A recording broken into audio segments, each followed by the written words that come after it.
Hi, everybody. Welcome to the Old Ways Podcast's first Your Scenario Actual Play review.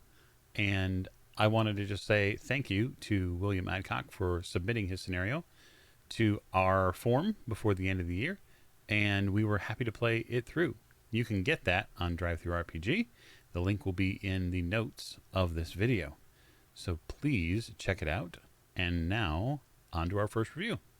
Hi, thanks for joining us on the Old Ways Podcast YouTube channel for this review of a very recent, our first actually, your actual play, your scenario, your actual play by the Old Ways Podcast. We chose We Are All Savages, and I'm here with Keeper Rina and two of our cast members.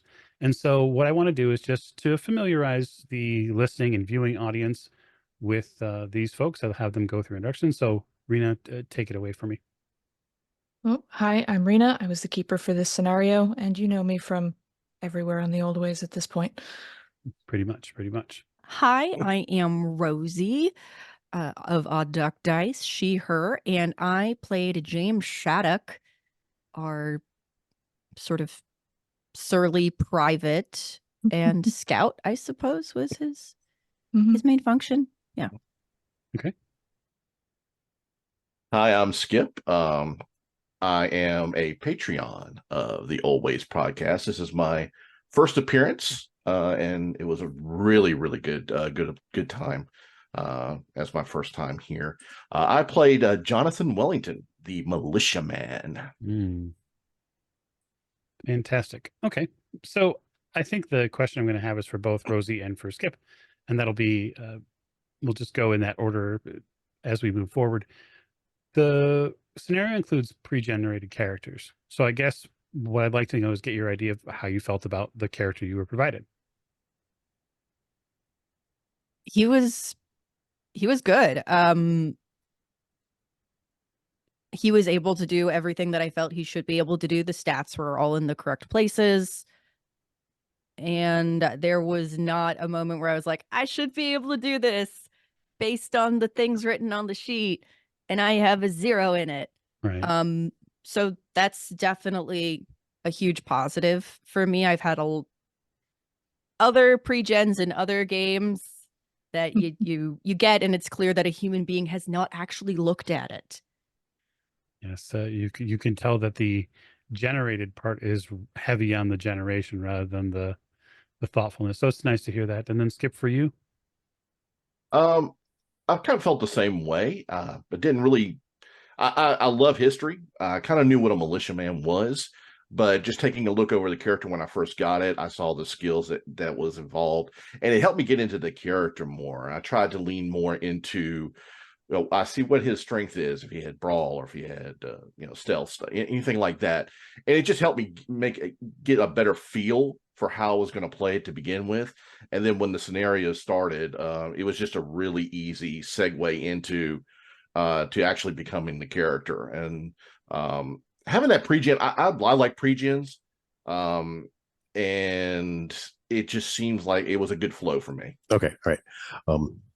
This is Jake. Yeah, the character I played was a British soldier, big guy. He was all no nonsense. He was a really good pre-gen character. Really easy to slip into the game. Okay. So, Rina, as keeper, why don't you give me your impressions of the pre-gens that were provided to you, and then were there more than the players saw? Yeah, there were a good number of pre-gens. There was actually a good bit to choose from, and there were 4 of the British soldiers, and then there were several Native American pre-gens also to choose from. I made the choice as keeper to go with the British militia side of pre-gens. I felt a bit uncomfortable as an all-white cast, bringing in the other side there, and so we focused mainly on the British militia in this particular one. But there was a good mix of pre-gens, especially looking at all the skills and how things were divided up. We weren't missing really any in the way of skills or stats, except I think nobody really had persuade out of the pre-gens that were chosen here. But it made for really easy gameplay, and there's a lot of different ways you can take the scenario based on which pre-gens you choose, which I found very helpful. Okay. And then I'll swing back over to Rosie for this question. For the second question I have is, what did you think about the scenario based on the setting material that you interacted with? So this scenario is in a different era than the present day. So how did you feel about the setting itself presented? I liked it. I wish that I maybe personally had done a little bit more research on what was happening in the continental US at that point in time. But there was a lot of good information that was presented right at the top that helped me, even though I didn't have that historical background, slip right in and get comfortable pretty quickly. And I also really appreciated that it started off literally with a briefing from a superior officer. We didn't have to flounder and try to figure out what was actually happening. It was a really good structure for a one shot. Okay. And then Skip, what's your feeling on the setting question? I think that setting is what's the word I'm looking for?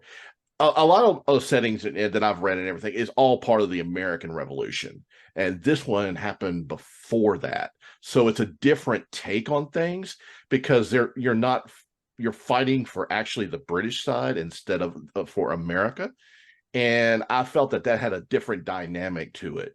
Um, Along with where the scenario was placed and what was going on with it, it just seemed like it was more fun for me. You know, I studied a little bit in high school and a little bit in college about that time period, so I had a little knowledge going in. But once we got into it again with the briefing, that helped as well. It just seemed like everything flowed from there, and I really enjoyed it.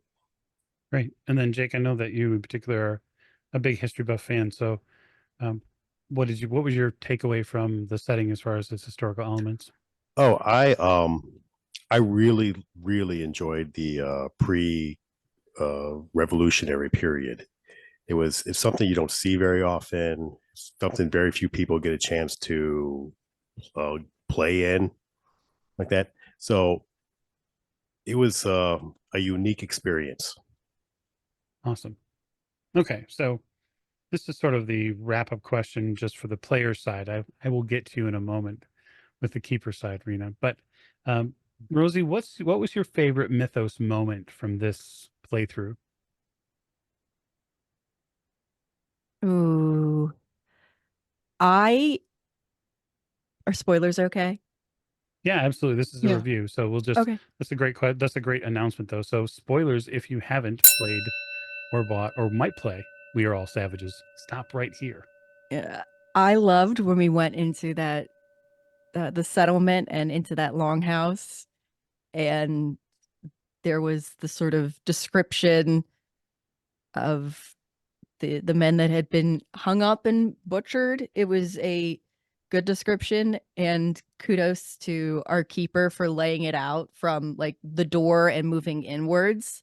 I don't know how much of that was presented in the scenario in that way, but it was really good. And at that point, it was a moment in the game, at least for me, where I was like, oh, this is like it's not just a normal insane person who's been trapped in the wilderness for too long. There's a lot now. Okay, let's reevaluate what's happening.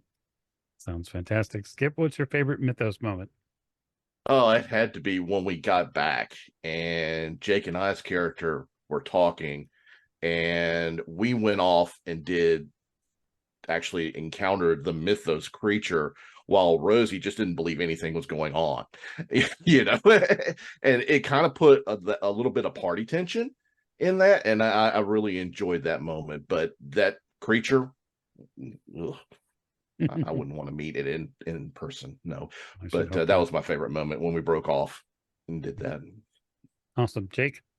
I have to agree with that. I think the end of it was really something special. The where the tension between the players, and then when we finally went and did it our own way, I think they could have. Well, it did go poorly, but It would have been I think it would have been even better if we had to fight both of them at the same time or something close to that. Yeah, sometimes it's best when it goes poorly. I think that some of those, I think the coda portion that we all get to hear is something special as well. Okay, so turning to the keeper's chair in this scenario, Rena, as keeper, I'd like to get your general impressions of the scenario, and then if you could just also answer what was the at what rating would you give this as far as whether it be simple to set up or are there challenging portions of the setup from the keeper's perspective? So overall, it's a really well laid out scenario. It's very easy to follow. Everything is very clear and really amazing descriptions. Some of the descriptions I used in the AP were verbatim from the scenario because they were just so powerful and so evocative. Like the writing is really strong and it gives me as the keeper and to any future keepers a really powerful idea of what the scene is going to look like and a feeling of the isolation in some places when you're tramping through the snow when you're stuck in the fort as well. So it's a really beautiful scenario, really well laid out, and I didn't have a whole lot of difficulty in prepping it.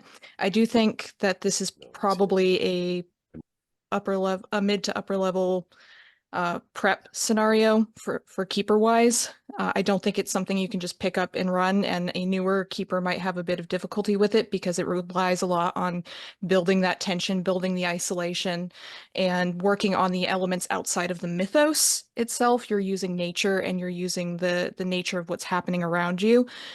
So I would recommend it for someone who's got some experience with running Call of Cthulhu, running games in general, but particularly with horror games.